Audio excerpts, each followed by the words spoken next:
Could you imagine I was at work when this dropped and I had an entire day to just nerd with my colleagues about this, and I was blasting them with Edania music. They loved it, by the way. But ladies and gentlemen, out of nowhere, a teaser for Edania. This is very rare, a Pearl Abyss thing to do him like that, especially with the character as such, especially with a render as such. In the history, we have never gotten this before. Now, I need to emphasize upon this before we jump into all of these things, but first, of course, like, subscribe, make sure you join the channel. Huge shout out to all the people that actually were curious to hear me speak about this and to give my piece on it. There's so much to talk about this. We're going to jump into this. We're going to go into this here as well. Don't worry about it. And of course, shout out to Biceptimus for totally butchering it all. But anyways, love you, Sonny. We'll see each other soon. But where do I even begin with this? This is a cinematic render. This is not an art piece that you draw render. This is something that comes out, in my opinion, the way I'm looking at this. This is something that is supposed to come out in a more, I would say, presentable way. This is a teaser for something bigger. Now, one of the grievances which I've had with Black Desert throughout the years that I've been a part of this is that we have never had a cinematic in this goddamn game. How the hell are we not ever getting a cinematic from this game? We've only had gameplay turned into cinematic through Pearl Abyss shenanigans, you know, having all those softwares and stuff. But this is way too good. And I think that this is probably a teaser, hopefully, fingers crossed. Of course, I don't know. But yeah, this is something very important, and I hope it's a prelude towards something bigger, like a cinematic, like a very important cutscene, like something to finish off the first 10, that is supposed to be 10, but now it's going to be 12 years of Black Desert's first arc, and solidify it so we go into the next 10 or 12 years, back into the Orzekian days, if that still stands. So, who the hell are we looking at? Now, something very important is that this actually turns out to be a lot more cryptic than what I initially thought. The reason for that is because, here's the thing, inside the data mines, and also I made a video about this, Pearl Abyss decided to completely just make Elion from a male onto the Western release. Unlike the Eastern release, Elion there is female, but onto the Western release decided to pull Elion from a male to a female. And Aileen is the true name of that deity onto the eastern side, localization things. Now, why did I choose to be, for 12 years, for it to be Elion in the West? Kill me, I couldn't tell you. I don't think there's a person on this planet that has the answer to that question. The thing is that initially, I thought this was Elion, and I think I might be wrong. Now, let's talk about the popular tropes that we see upon the image. Now, first and foremost, blind justice motif. Justice is blind, you know, the blind lady with the scales judging Elion's justice. It kind of speaks to me like this. That's why I thought initially this was all about Elion.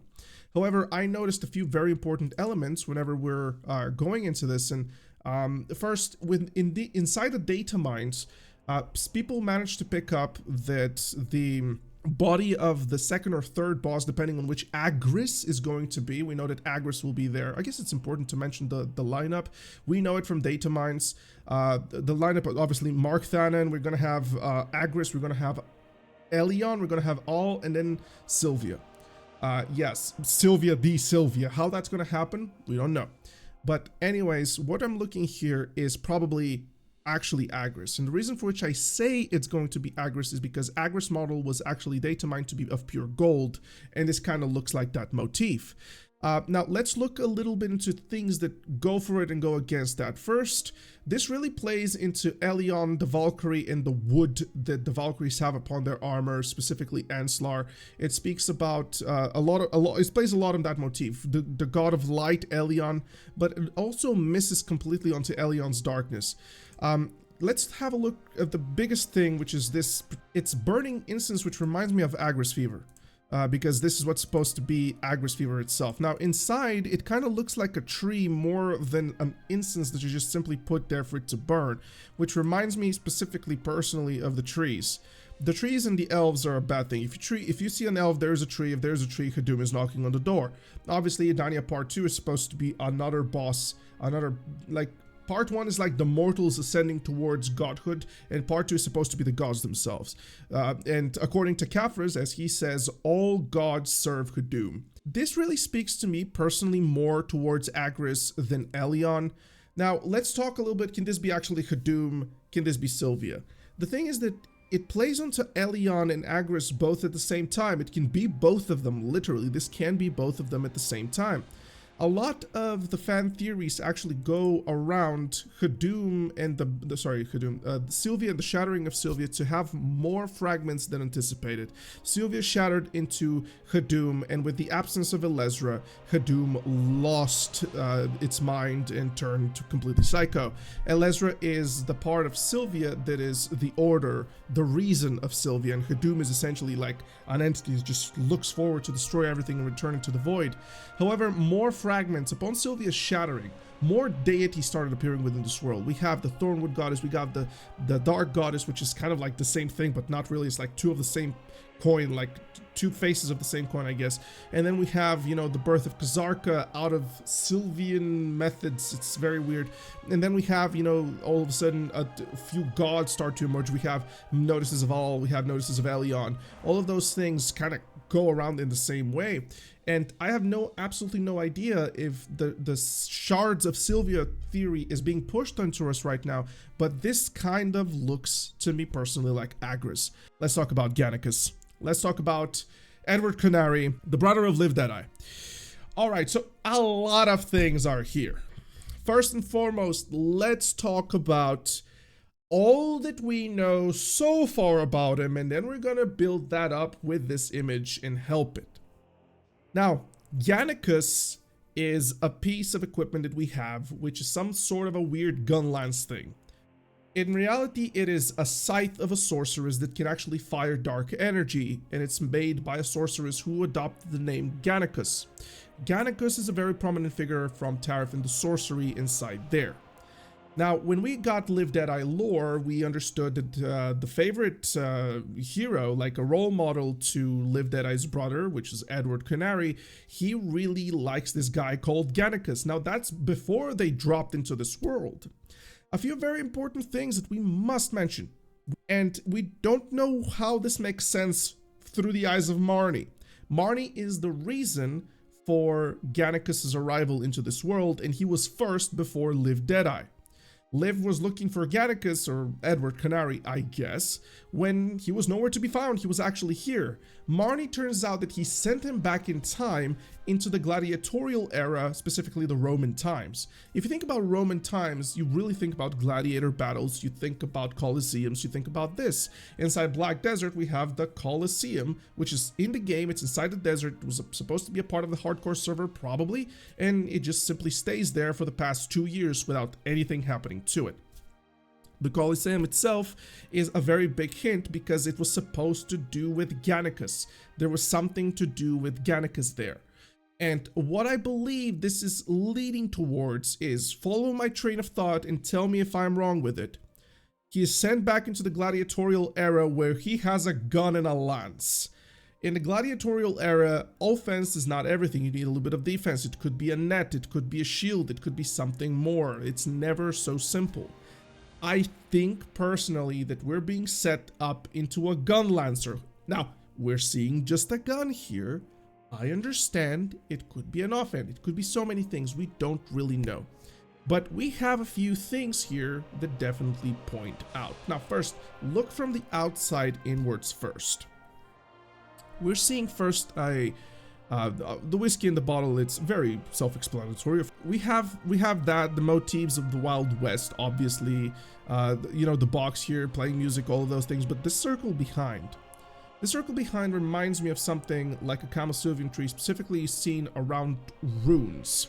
And specifically we see two runes over here, and you can't really properly see it. I'll try and see if I can find this in game, but this looks like a moon. If this is a moon here, then there is a sun on the other side, and this is actually a Kamasuvian tree, which hints towards Sylvia shenanigans. Now, if you're probably a fan of this channel already, you probably know that that's pretty much everywhere, and at this point we shouldn't even be surprised about it. Now, ignoring whether or not this is true, this looks like the roots of a tree, looks like a moon over here, and that's about that. Now, the gun, obviously, with the purple, hints towards purple. The sorcery hints towards that. It's all over the thing. They might have went a little bit different with it. Maybe it's not going to be a gun lance. Maybe it's going to be straight up a gunslinger, because apparently for the gun player community, Live Deadeye isn't that. I'm not sure how that goes, but hey, you guys tell me. It's not really my playstyle to begin with, and I probably won't be playing it. But anyways, one of the things is that the ball here has a few moments inside of it which you can't really make into something, but obviously there's a little bit of reflections here going on. But what could that possibly be? It's like a magic crystal ball. It's like, are you gonna tell me the future? What is this precisely here? And then this little object onto its side, one which I'm actually very, very interested in, kind of looks like a gyroscope, and it's essentially supposed to be, in a way, it's supposed to be a calibrator that keeps you centered while spinning, basically. Like, that's what it's supposed to do. Now, this is a very interesting thing because this can be used as a centerpiece. Now, one of the things which is very tough for Marnie is to calibrate the machine. So I think this plays onto that motif that Marnie managed to calibrate the machine, and I kind of think that this has no relation, actually, at this point in time, to Edward Canary. I think what we're seeing is actually Marnie's preparation to get him back. He's chopping on the whiskey. It's very Marnie. There's a lot of alchemy symbols behind. There is something having to do with the deities inside the game. And all of those things would be exclusively known to Marnie. I don't think we're seeing anything here related to Edward Canary. That's really what my take is. And I think this is a preparation towards Edward Canary. Now, will he be just a straight up gunner in Succession? Could be, and then move to the gunslinger in Awakening. I couldn't tell you. You know, something similar to how Nova works with how polarizing she can be, Succession and Awakening, you know? Who knows? But yeah, so far, very interesting, very interesting. There's a lot to dig into this, and I can't wait to look into it more. But I've been trying to eye things all day long. Runes over here onto the gyroscope, and we'll see what this is all about. But yeah, guys, thanks so much for watching. A little bit more lengthier than usual, and I'll see you guys soon. Bye-bye.